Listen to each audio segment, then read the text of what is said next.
presentamos la nueva tarjeta de débito Banecuador Mastercard. Por primera vez, un sistema de pago moderno y seguro pensado en nuestros microempresarios, productores agropecuarios y mujeres beneficiarias del Bono de Desarrollo Humano. Además de los créditos de Banecuador, esta tarjeta nos ayuda a comprar con seguridad.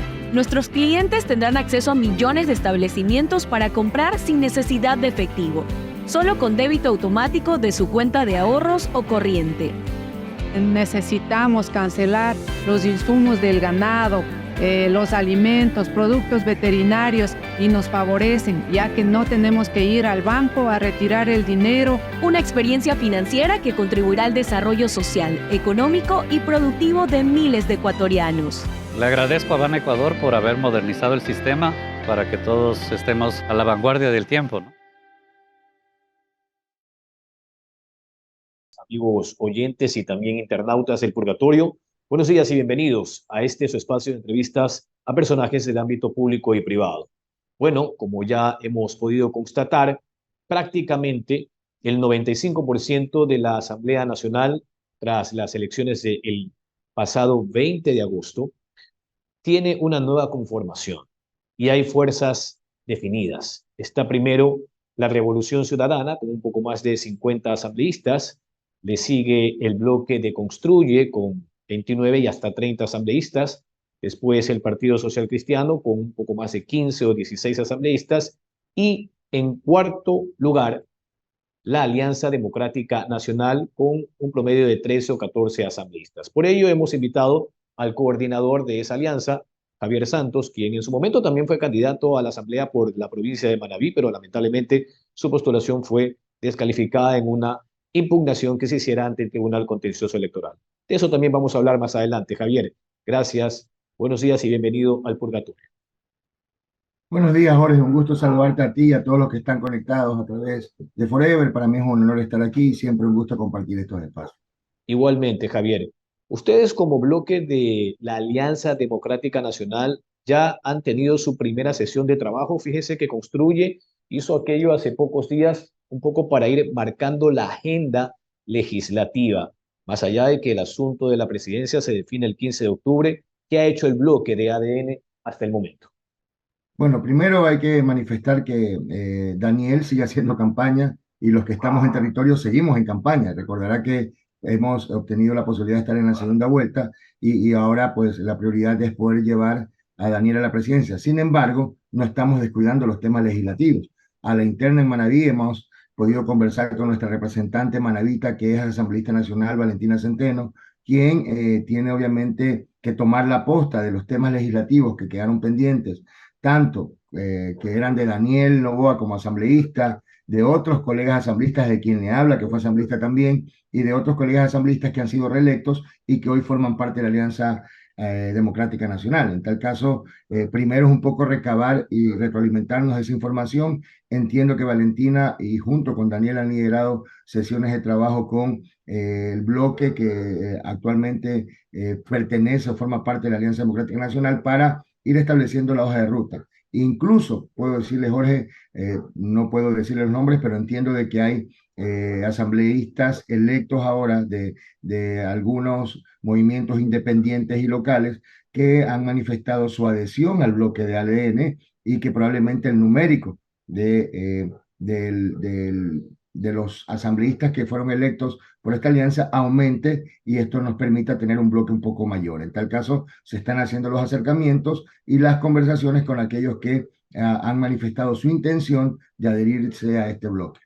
Finalmente, ¿cuántos son los independientes, Javier? Usted tiene esa información a la mano porque en principio había trascendido que eran 13, después ese número bajó a 9. ¿Cuántos son estos parlamentarios de movimientos locales?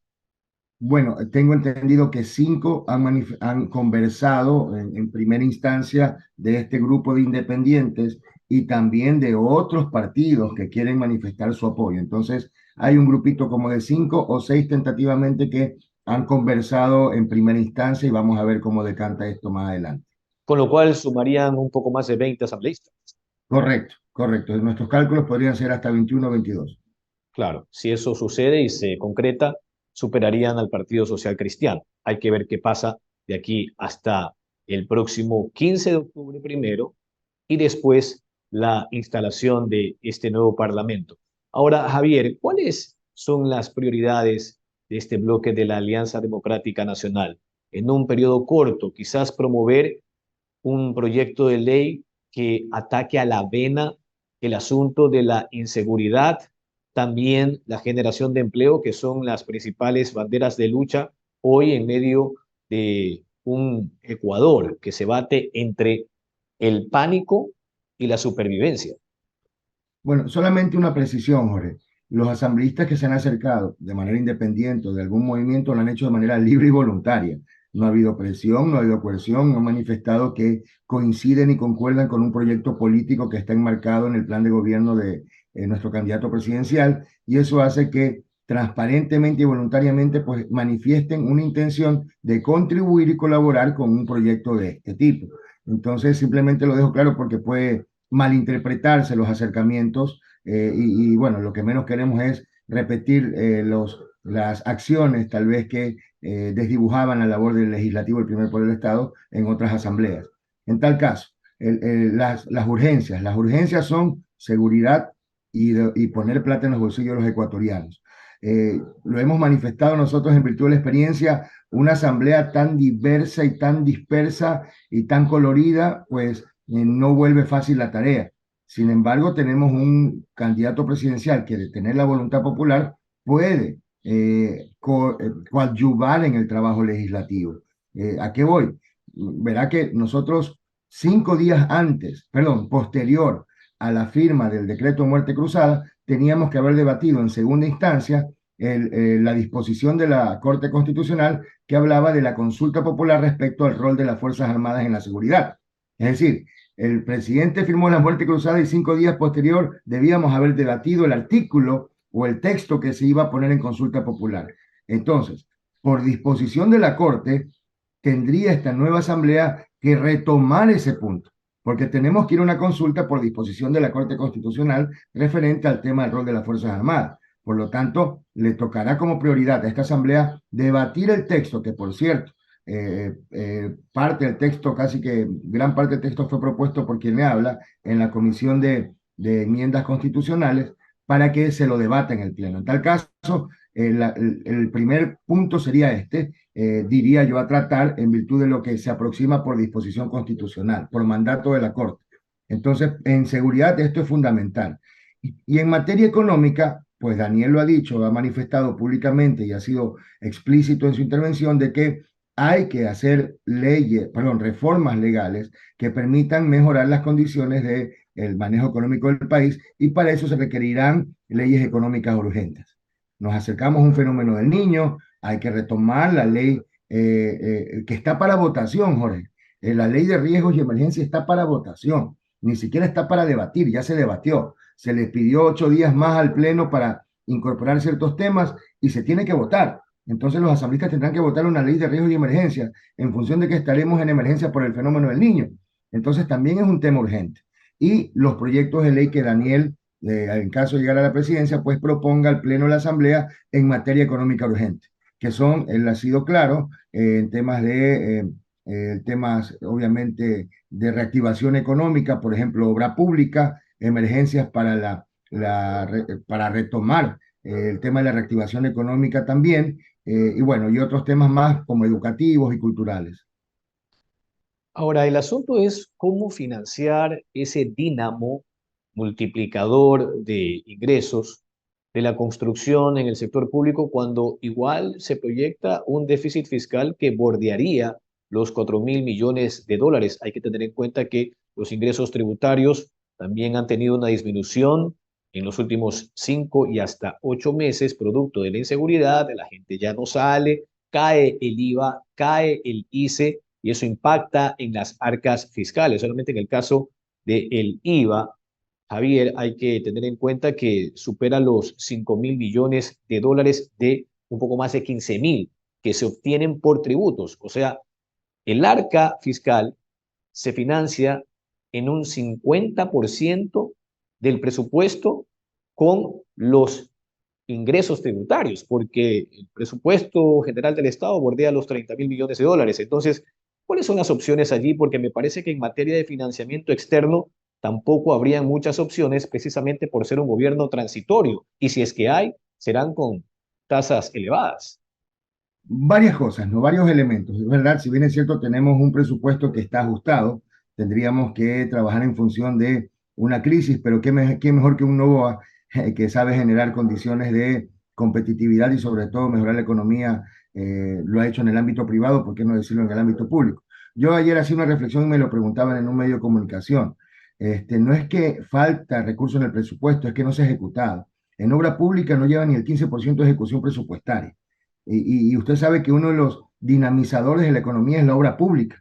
Es decir, si yo no tengo recursos para contratar el mantenimiento de carreteras, mantenimiento vial, no hay quien tenga que trabajo en este momento, no se contrata, ese obrero no tiene plata en su bolsillo, ese obrero no consume, no sale a comer con su familia, no sale al cine con su novia, y eso hace que no pague IVA, y bueno, tenemos un círculo ahí defectuoso o una distorsión en la economía porque por falta de obra pública, por falta de inversión, no hay quien pueda consumir y no pueda tributar de manera correcta. Entonces, Daniel, ¿qué es lo que dice? A ver, primero, ser eficientes con lo que tenemos. Tenemos un presupuesto que no se está ejecutando, ya sea por ineficiencia de los administradores de este recurso o porque haya demasiada burocracia en el manejo de la contratación de la compra pública. Uno de los proyectos económicos urgentes es destrabar los temas de la contratación pública para que empiece, obviamente, la ejecución presupuestaria. Vea, esto es sencillo, estimado Jorge. ¿Cuántas casas ha hecho el Midubi? No ha hecho ni una. Entonces, si no hay incentivos a la construcción y a la obra pública, no hay gente que tenga un trabajito y no hay gente que pueda consumir. Entonces, Daniel dice, destrabemos todo esto y como vamos a estar en emergencia, vamos a incentivar la obra pública. En primer lugar, ¿cómo vamos a incentivar la construcción y la obra pública? Vamos en un proyecto de ley económica urgente que en etapa de emergencia los materiales de construcción bajen el IVA del 5 al 12% para incentivar la construcción. Entonces ya tendríamos, son uno de los principales generadores de empleo en la construcción. El otro es la agricultura y la ganadería. Entonces vamos a meter muchos recursos ahí para que haya mayor contratación de gente, que estas personas puedan consumir y esto sea un círculo virtuoso, generando elementos de competitividad. Por ejemplo, en Manaví tenemos la energía más cara. Dice Daniel, vamos a invertir. Lo que se están robando, porque al prender las termoeléctricas se roban cerca de 300 millones de dólares al año. Entonces, lo que te estás robando en prender las termoeléctricas, inviértelos en transmisión eléctrica y distribución eléctrica para mejorar estos sistemas y pagas una energía más barata. ¿Qué hacemos con eso? Atraemos la inversión privada internacional que ve al país como menos competitivo que Perú y Colombia. Entonces, mejor es mejorar los elementos de competitividad, arreglar la tabla de tributos, que es un enredo, que es un desastre nuestro manejo tributario, que no es atractivo, que es poco atractivo, y mejorarlo para recaudar más y también incentivar la inversión privada internacional y local. Entonces son elementos que Daniel los propone y que lo va a tener que tramitar la Asamblea, porque recordará que estos temas los propone el presidente, pero a través de leyes económicas urgentes, la Asamblea tendrá 30 días para debatirlos y resolverlos. Si no lo hace, entrará por el Ministerio de la Ley. Entonces la Asamblea tendrá mucho trabajo ahí. Entonces, vean, Novoa sabe cómo hacer que el país pueda volverse económicamente mucho más estable. Hay un déficit, pero el déficit no lo vamos a poder enfrentar si no empezamos a atacar los problemas neurálgicos, que son justamente que no hay empleo y que la masa poblacional que no está contratada o empleada no puede consumir porque no tiene plata en su bolsillo. Por ahí es un poco la dinámica de lo que vamos a trabajar en este gobierno.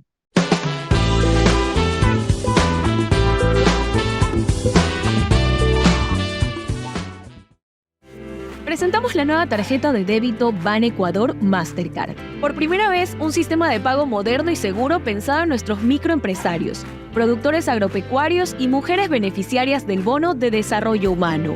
Además de los créditos de Banecuador, esta tarjeta nos ayuda a comprar con seguridad. Nuestros clientes tendrán acceso a millones de establecimientos para comprar sin necesidad de efectivo, solo con débito automático de su cuenta de ahorros o corriente. Necesitamos cancelar los insumos del ganado, los alimentos, productos veterinarios y nos favorecen, ya que no tenemos que ir al banco a retirar el dinero. Una experiencia financiera que contribuirá al desarrollo social, económico y productivo de miles de ecuatorianos. Le agradezco a Ban Ecuador por haber modernizado el sistema para que todos estemos a la vanguardia del tiempo, ¿no?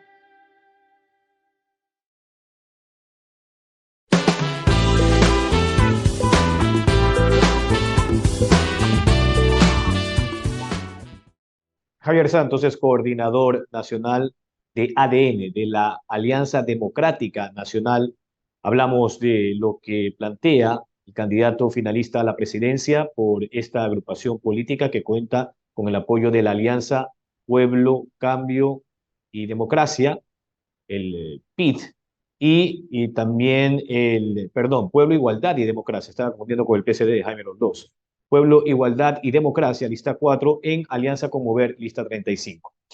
Javier, pero el candidato finalista, Daniel Noboa, en su condición de uno de los postulantes más jóvenes en los últimos 30 años en la vida democrática del Ecuador, y que si llegara a ser el primer mandatario se convertiría seguramente en el primer jefe de Estado más joven de la historia, ha hablado de precisamente incentivar la contratación de gente joven, ¿no? Me acuerdo que en otra entrevista, acá en Canal 4, me hablaba de la contratación de al menos el 30% de la nómina a nivel de Estado central en las distintas instituciones públicas, ministerios y demás, de gente joven.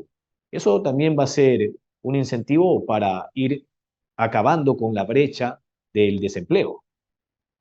Por supuesto, a ver, el contratar gente joven no es casual, no es una promesa demagógica de campaña. Al contratar gente joven resuelve dos temas a la vez, tres temas a la vez.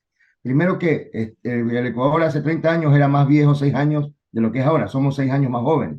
Entonces, la masa poblacional en pirámide, en la que no está siendo contratada, es justamente la población joven que es la que activamente está subempleada o no empleada. Entonces, ¿qué es lo que hay que hacer? Vamos a emplear esta masa burocrática, joven. El Estado tiene 300.000 fuentes de trabajo. El tercio de este numérico vamos a utilizarlo para contratar a gente joven, en el sentido de justamente fomentar que estos jóvenes que no tienen oportunidades puedan formar parte del Estado, adquirir experiencia y sobre todo trabajar en función del plan de gobierno de Daniel. Y con esto pues resuelve un problema neurálgico, que es tener una juventud desempleada. El joven desempleado, ¿qué pasa, Jorge? Al no tener oportunidades, es carne de cañón para las bandas narcodelictivas. Tenemos un problema social. Emplea a estos jóvenes que estudien o que trabajen y obviamente podemos sacarlos de esta posibilidad. Primero eso. Segundo, al emplear esta masa joven, pues obviamente va a haber más jóvenes afiliados al IES que están aportando, y la población joven es la que, digamos, o sea, en un porcentaje muy alto, es la que menos usa los servicios públicos médicos. Es la que menos se enferma, la que menos tiene necesidad de utilizar los servicios médicos del IES, y es la que puede tranquilamente ser contratada, y estos servicios médicos utilizarlos para atender a los adultos mayores que tienen enfermedades crónicas. Eso como segundo problema que se resuelve. Y como tercer problema que se resuelve, pues tendríamos, como lo dije hace un momento, sacamos de los tentáculos del crimen organizado a jóvenes que son fácilmente reclutables ante un problema social como es la inseguridad. Entonces, todos estos elementos se pueden resolver, y más allá de que el joven también pues consume, hace sus viajes, sale a consumir con su dinero, obviamente eso genera también la posibilidad de que haya dinamizar la economía, por llamarlo de alguna manera. Y bueno, yo agregaría un último punto que se convertiría también en un beneficio, que sería incrementar los ingresos del erario nacional a través de impuestos, porque obviamente al ingresar al sector público, los sueldos promedio pues van entre $1.500, $2.000, y son ya contribuyentes que deben de aportar a partir del impuesto a la renta, más allá de este decreto ley que se aprobó en la Corte Constitucional en torno al fortalecimiento de la economía familiar. y que amplió el espectro de los deducibles de acuerdo a las cargas familiares, pero el promedio siempre sobre los 2.000 o 2.500 ya tiene que tributar ese impuesto anual. Ahora, Javier, estamos concluyendo. En los próximos 3 minutos nos podría decir si en el caso de la seguridad, usted conoció que trascendió hace poco, que ni siquiera el 10 o 12% del presupuesto destinado para seguridad se había ejecutado, un presupuesto de un poco más de 4.500 millones de dólares. Allí solo es cuestión de ser ejecutivo, ¿no? De aplicar el presupuesto con la urgencia necesaria a fin de que la policía esté dotada. Bueno, lamentablemente este gobierno ha demostrado total ineficiencia e ineptitud en la ejecución.